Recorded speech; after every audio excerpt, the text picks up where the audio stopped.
좀 한국에서 여전히 그 퀴어에 대해서 스스로 불편해하고 몸을 사리는 이런 현실은 북한 사회를 빌려서 어떤 남한 사회의 어떤 그런 이야기들을 다른 장르적 어떤 외피로 이제 말하고 싶었던 것 같아요. 안녕하세요. 시사후 구구 이학구입니다. 안녕하세요, 이용철입니다. 북한 사회를 다뤘던 영화의 시작은 저는 그 당시 이제 방공을 다뤘던 또리 장군이고, 그 영화보다는 TV 드라마에서 이제 그 북한 어떤 그 무장 공비라든가 이런 것들을 다룬 드라마들을 80년대 초반에 굉장히 많이 봤거든요. 그러다가 좀 나이가 중학생 정도가 됐을 때 처음으로 남부군을 보고서 좀 북한 사회나 북한 사람들에 대해서 뭐 우호적이라기는 그렇지만 조금 복합적인 시각이 있다는 거를 깨닫게 됐고, 그 이후에는 뭐 많은 사람들이 본 쉬리, 그다음에 공동경비구역 JSA, 의형제라든가 뭐 다양한 영화들이 나왔는데, 많은 영화를 봤지만 어쩔 수 없이 저는 또리 장군의 각인이 지금까지 너무 세게 남았어요. 이용철 평론가님은 뭐 남북 영화나 뭐 분단 영화 같은 거 좀 기억이 어떠신지 궁금합니다. 아무래도 이데올로기적으로나 그 분단이 아주 심할 때 제가 성장을 했기 때문에 뭐 그런 게 드라마나 영화에서 서로를 너무나 적대시하는 그런 영화나 드라마가 나왔던 거는 당연했다고 생각을 합니다. 근데 성장을 하면서 이제 뭐 현실에 대해서 좀 더 눈을 뜨게 되고, 조금 전에 말씀하신 어떤 시대의 변화를 반영한 그런 작품들이 나오면서 우리와 북한, 남한 이런 거에 대해서 좀 더 열린 눈으로 볼 수 있는 작품들이 나오게 되었다고 생각을 하는데요. 예, 탈주라는 작품을 보았습니다. 재미있는 것은 한 주 차이로 개봉을 하는 뭐 하이제킹에서 북한으로 넘어가려는 남한 청년과 그 청년을 막으려는 남한의 조종사의 관계가 하이제킹이었다면, 이번 이야기는 또 거꾸로 좀 시대를 바꿔서 남한으로 내려오려는 북한 청년과 그 청년을 막으려는 그 군사 간부의 이야기죠. 그래서 뭐 두 영화가 거의 거울이라고 해도 뭐 과언이 아닌데요. 저는 두 영화가 단순한 장르 영화가 되면 안 된다고 봅니다. 그러니까 왜냐하면 그 남북이라는 현실을 다루고 있기 때문에 이걸 무슨 우스갯소리에 무슨 장르 영화로 볼 수는 없다고 보기 때문에 뭐 장르 영화에 대한 비판을 굳이 하진 않겠습니다. 근데 저는 이 영화가 현실을 다룬다는 측면에서 과연 지금 이 영화를 보러 갈 대부분의 20, 30대 청년, 뭐 40대 청년까지 그들에게 대체 무슨 이야기를 하고 싶은지를 나는 모르겠다는 게 저의 의문점입니다. 이게 뭐 현실을 직시하라는 건지, 아니면 남과 북이 서로 대립하는 상황이 여전하다는 것을 뭐 방증하는 영화인 것인지, 도무지 저는 이 영화의 그 가치 판단을 할 수가 없다는 게 정말 좀 괴롭다는 생각이 들고요. 특히 이번 영화 그 탈주라는 영화는 좀 이종필 감독은 조금 그 궤적이 좀 특이하다는 생각이 듭니다.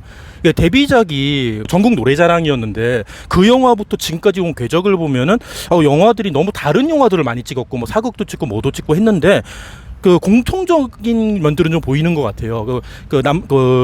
전국 노래자랑이나 그 다음에 도리와가, 그리고 그 삼진그룹 영어 토익반이라든지 근래 만들었던 드라마 박하경 여행기 같은 거를 보면은 이제 꿈을 쫓는 자라든가 이제 운명에 맞서는 어떤 그런 이야기들을 다루는데, 이번에 탈주도 사실 그 영화 안에 이재훈이 이제 운명에 맞서 가지고 꿈을 쫓아서 남한으로 가는 이야기입니다. 근데 좀 이상한 거는 일단 디테일이 말이 안 되는 게 너무 많죠. 영화 안에서 세부적으로 들어가면은 북한 사회를 묘사한 게 사실 말이 안 되고, 그다음에 그 군인들을 묘사한 것도 너무 말이 안 되고. 근데 결론적으로는 그 이종필 감독은 그런 어떤 북한 사회를 빌려서 어떤 남한 사회의 어떤 그런 이야기들을 다른 장르적 어떤 외피로 이제 말하고 싶었던 것 같아요. 그래서 저는 탈주에서 보여주고 있는 그 장르적인 추격의 힘이라든가 배우들의 연기는 좀 마음에 들었는데, 사실 이야기가 메시지로 보거나 아니면 서사적인 얼개로 보면은 별 이야기가 없고 너무 뻔한 이야기들을 하고 있어가지고 그 점은 되게 실망스럽지만, 그럼에도 불구하고 또 저예산으로 어떤 공간적인 힘을 빌려가지고 영화를 뭐 추격의 힘을 보여준다든가 배우의 어떤 그 부딪히는 합을 보여준다 하는 것들은 되게 마음에 들었기 때문에, 저는 뭐 코로나 이후에 너무 근데 저는 영화 봤을 때부터 좀 장점으로 생각하는 부분들이 있어가지고 한 3개 정도를 주고 싶고, 그 영화가 뭐 아까 그 99초 리뷰에서 말한 것처럼 어떤 서사적인 단점, 메시지가 너무 또 단조롭고, 그다음에 이야기가 그러니까 뭐지 그 캐릭터에서 보여주고 있는 어떤 상황들이 너무 좀 디테일이 떨어지고 하는 면은 있지만, 기본적으로 한 93분인가 러닝타임으로 하는데 일단 끌고 가는 힘이 되게 좋아가지고 재미있게 봤고, 그다음에 그 구교환하고 이재훈의 어떤 연기 같은 것도, 이재훈은 약간 좀 저돌적인 직선적인 연기를 한다 생각하면은 그 구교환은 약간 좀 변화무쌍한 그 약간 곡선의 연기라고 할까? 그래가지고 그런 면들이 좋더라고요. 그래서 영화 속에서 구교환이 그 피아노를 그 뭐지 그 장래 희망으로 삼아가지고 했는데 이제 꿈을 포기한 남자로 나오는데, 마치 그 추격 장면의 한 장면은 그 지휘를 하는 듯한 느낌으로 하는 그 후반부 장면이 있는데, 그 장면은 뭐 저는 약간 뭐 그 나름대로 오케스트라 연주하는 듯한 느낌이 들어가지고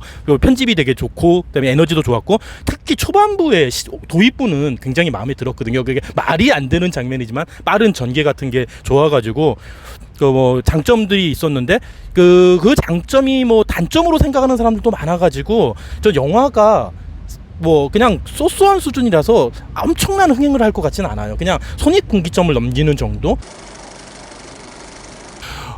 예상했던 것보다는 조금 뭐 실험적이라고 볼 수는 없지만 조금 특이한, 근데 그게 특이한 것인지 연출을 못해서 그런 것인지는 모르겠지만, 그런 어긋난 부분이 오히려 저는 좋게 보여서 그런 거는 좋게 보이지만, 아까 말씀드린 주제적인 측면이라든지 전체적인 만듦새가 그렇게 썩 좋다고는 볼 수 없어서, 뭐 2.5개 작으면 2.5개, 뭐 아주 좋으면 3개 정도 예상을 하고 있고요.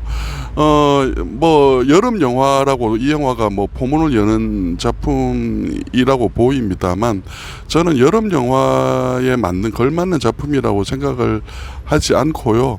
뭐 이분이 항상 그 소소한 히트의 대명사잖아요, 이종필 감독이. 그래서 저는 뭐 잘 돼 봐야 그 정도 수준이지 않을까.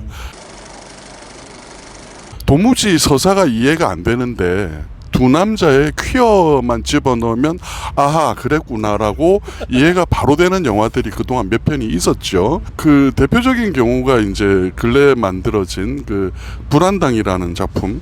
그 영화에서 왜 설경구는 모든 사람한테 가혹하고 폭력적인데 유독 예쁜 한 남자한테만 다른 태도를 보이는가? 그거는 퀴어만 넣으면 모든 이해가 되는 거거든요. 근데 그 영화는 전혀 퀴어가 아니라는 듯이, 그 이전에 훨씬 이전에 만들어진 로드무비 감독이 누가 봐도 퀴어인 영화를 만들어 놓고 절대 퀴어가 아니라고 말하는, 저는 그게 한국에서 퀴어를 말하는 되게 이상한, 뭐 퀴어라고 말하면 무슨 뭐 저주받은 것처럼 뭐 정말 사랑하면 끝나는 건데, 그걸 말하면 무슨 큰일이 벌어질 것처럼 하는 한국 영화의 어떤 현실 같은 것들이 되게 여전히 좀 짜증이 나고 불편해요. 이 영화에서 보면 피아노 건반을 건드린다는 행위는 되게 영화에서는 성적인 의미로 계속 쓰이고 있거든요. 그래서 이 구교환이라는 인물이 피아노를 앞뒤로 두고 두 남자와 연결이 되는데, 그 피아노에서 치다가 실패하는 것, 그게 자기가 억지로 결혼을 통해서 동성애적인 것을 자기 스스로 거부를 하는 것이죠.